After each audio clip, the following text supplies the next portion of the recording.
Congress senior నేత మాజీ మంత్రి సబితా ఇంద్రారెడ్డి ఇవాళ టీఆర్ఎస్ అధినేత కేసీఆర్ ను కలవనున్నారు.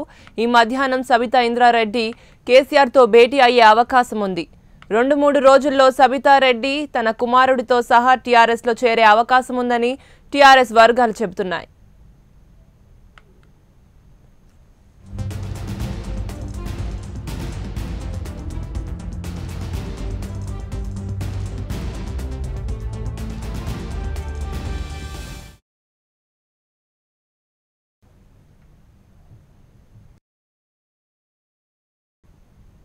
ఈ అంశానికి సంబంధించి మరింత సమాచారం మా city bureau chief Ramakrishna live లో అందిస్తారు. మాదిరి కాంగ్రెస్ కి మరొక జలక్ తగిలింది. సీనియర్ నేత మహేశ్వరం ఎమ్మెల్యే సబితా ఇంద్రారెడ్డి పార్టీకి రాజీనామా చేయబోతున్నారు, అలాగే కారు ఎక్కబోతున్నారు. ఇప్పటికే ఆమె టీఆర్ఎస్ పార్టీలో చేరబోతున్నట్టు చాలా రోజులుగా కూడా రూమర్లు చక్కర్లు కొడుతున్నాయి. అయితే తాజాగా దీనికి సంబంధించిన అధిష్టానం పంపించిన దూతలంతా కూడా సబితా ఇంద్రారెడ్డితో మాట్లాడడం జరిగింది. ఎలాంటి ఇబ్బందులు తలెత్తకుండా హామీ కూడా ఇవ్వడం జరిగింది. అయినప్పటికీ కూడా కొంత అసంతృప్తిగా ఉన్న సబితా ఇంద్రారెడ్డి అలాగే ఆమె కుమారుడు కార్తిక్ రెడ్డి ఇద్దరు కూడా పార్టీని వీడాలని నిర్ణయం తీసుకోవడం జరిగింది. మొదటి నుంచి కూడా అంటే కార్తిక్ రెడ్డి చేవెళ్ల స్థానాన్ని ఆశించారు. అయినప్పటికీ కూడా ఇటీవల జరిగిన అసెంబ్లీ ఎన్నికల్లో ఆయనకి స్థానం లభించలేదు. అదే సమయంలో తాజాగా చేవెళ్ల పార్లమెంట్ నియోజకవర్గం నుంచి కూడా సీటు ఆశించారు. అయినప్పటికీ కూడా కొండా విశ్వేశ్వరరెడ్డి టీఆర్ఎస్ నుంచి కాంగ్రెస్లోకి జంప్ అయిన చేవెళ్ల ఎంపీ కొండా విశ్వేశ్వరరెడ్డికే కాంగ్రెస్ టికెట్ ఇవ్వాలని నిర్ణయించుకోవడం జరిగింది. దీంతోనే కొంత అసంతృప్తికి గురైన సబితా ఇంద్రారెడ్డి అలాగే కార్తిక్ రెడ్డి ఇద్దరు కూడా పార్టీ మారాలని నిర్ణయించుకున్నారు.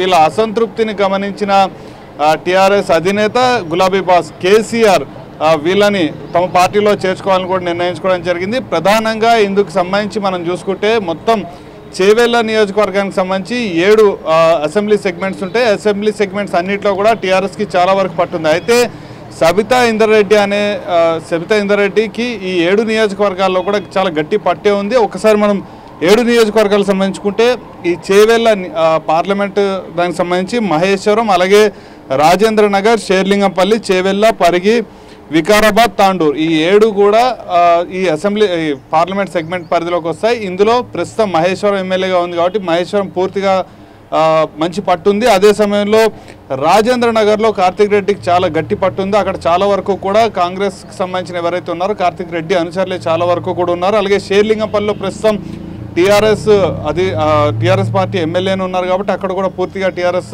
తనదైన శైలిలో చూపించగలిగే సత్తా ఉంటుంది. చేవెళ్ల అలాగే తాండూర్, వికారాబాద్ ఈ 3 అసెంబ్లీ సెగ్మెంట్లో కూడా సబితా ఇంద్రారెడ్డికి గట్టి పట్టుంది. ఈ నేపథ్యంలోనే సబితా ఇంద్రారెడ్డిని పార్టీలోకి తీసుకురాగలిగితే తప్పకుండా చేవెళ్ల పార్లమెంటు స్థానాన్ని కైవసం చేసుకోవచ్చని టీఆర్ఎస్ పార్టీ భావిస్తోంది. అదే సమయంలో కొండా విశ్వేశ్వరరెడ్డి టీఆర్ఎస్లో పార్టీ నుంచి 2014 ఎంపీ స్థానానికి గెలవడం జరిగింది. ఇదే కార్తిక్ రెడ్డి పైన కార్తిక్ రెడ్డి కాంగ్రెస్ నుంచి ఎంపీ స్థానానికి 2014లో పోటీ చేశారు. మొదటి స్థానంలో కొండా విశ్వేశ్వరరెడ్డి ఉంటే రెండవ స్థానాన్ని కార్తిక్ రెడ్డి సాధించడం జరిగింది. అయితే ప్రస్తుతం ఉన్న పరిస్థితుల్లో చేవెళ్ల ఎంపీ స్థానం అనేది టీఆర్ఎస్ పార్టీ నుంచి దాదాపుగా కార్తిక్ రెడ్డికి ఇచ్చే అవకాశం లేదు. అయితే సబితా ఇంద్రారెడ్డికి మంత్రి పదవిలో చోటు ఇవ్వడం, అదే సమయంలో కార్తిక్ రెడ్డికి ఒక మంచి పొజిషన్ అంటే ఏదైనా చైర్మన్ లాంటి పొజిషన్ ఇవ్వడం, ఈ 2 అంశాలని సబితా ఇంద్రారెడ్డి దృష్టికి కూడా తీసుకెళ్ళినట్టు తెలుస్తుంది. అదే సమయంలో ఇప్పటికే సబితా ఇంద్రారెడ్డి, కార్తిక్ రెడ్డి ఇద్దరు కూడా ఎంఎం అధినేత అసదుద్దీన్ ఓవైసీ అలాగే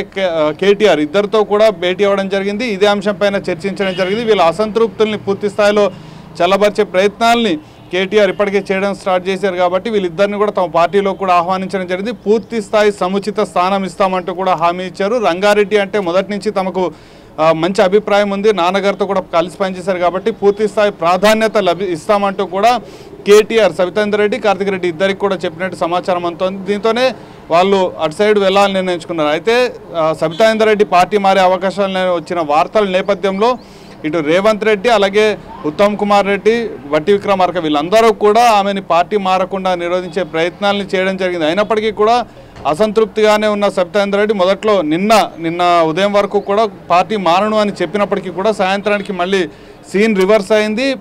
సబితా ఇంద్రారెడ్డి ఎవరైతే కార్యకర్తలు కావచ్చు లేకపోతే తదితర నేతలంతా కూడా తప్పనిసరిగా టీఆర్ఎస్ పార్టీలోకి వెళ్తేనే మంచిదనే నిర్ణయానికి రావడం జరిగింది. అదే విషయాన్ని సబితా ఇంద్రారెడ్డి దృష్టికి అలాగే కార్తిక్ రెడ్డి దృష్టికి కూడా తీసుకెళ్లారు. ఈ నేపథ్యంలోనే పార్టీ మారాలని తప్పనిసరిగా మారాలని నిర్ణయించుకున్నట్టు కూడా తెలుస్తుంది. మనకున్న పక్కా సమాచారం మేరకు సాయంత్రం 3 గంటల సమయంలో కేసీఆర్ని కలిసే అవకాశం ఉంది. ప్రగతి భవన్లో కేసీఆర్ని సాయంత్రం మధ్యాహ్నం 3 గంటల ఆ సమయంలో కలిసే అవకాశం ఉంది. కలిసిన తర్వాత ఎప్పుడు పార్టీలోకి రావాలి, ఎప్పుడు ఏం చేయాలనే దానిపైన కొంత నిర్ణయం తీసుకునే అవకాశం ఉంటుంది. కాబట్టి మొత్తంగా చూసుకుంటే మాత్రం కాంగ్రెస్ పార్టీకి సీనియర్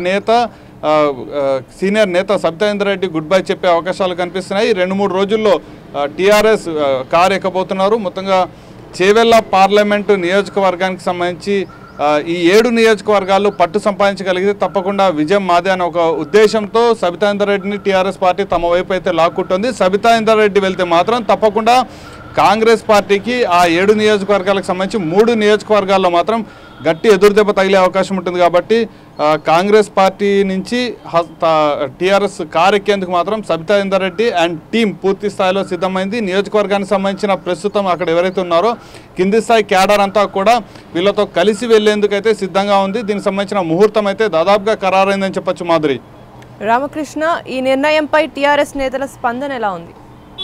రైట్, అయితే టీఆర్ఎస్ నేతలు మొదటి నుంచి కూడా ఈ పరిణామాన్ని ఆహ్వానిస్తూ వస్తున్నారు. సబితా ఇంద్రారెడ్డి వస్తే తప్పకుండా ఆ పరిధి ఏదైతే ఉందో తప్పనిసరిగా చాలా గట్టిగా స్ట్రాంగ్గా అయ్యే అవకాశం ఉంటుంది. కొంత మేరకు ఇప్పటికే సబితా ఇంద్రారెడ్డి ఎక్కడైతే పుట్టిన ఊరు ఉందో తాండూరు, ఆ ఊర్లో కూడా ఇప్పటికీ టీఆర్ఎస్కి చాలా గట్టి పట్టే ఉంది. కాబట్టి సబితా ఇంద్రారెడ్డికి గట్టి పట్టే ఉంది. కాబట్టి సబితా ఇంద్రారెడ్డి వస్తే మాత్రం ఈ ప్రాంతాలన్నీ కూడా దాదాపుగా 3 నియోజకవర్గాల్లో టీఆర్ఎస్ మరింత బలపడే అవకాశం ఉంటుంది. కొండా విశ్వేశ్వరరెడ్డిని చాలా ధైర్యంగా గట్టిగా ఎదుర్కొనే అవకాశం ఉంటుంది. ముఖ్యంగా దీనికి సంబంధించి సబితా ఇంద్రారెడ్డి ఓట్లు అలాగే కార్తిక్ రెడ్డి వీళ్ళిద్దరు ఓట్లు కూడా పూర్తి స్థాయిలో తమకు లభిస్తుంది.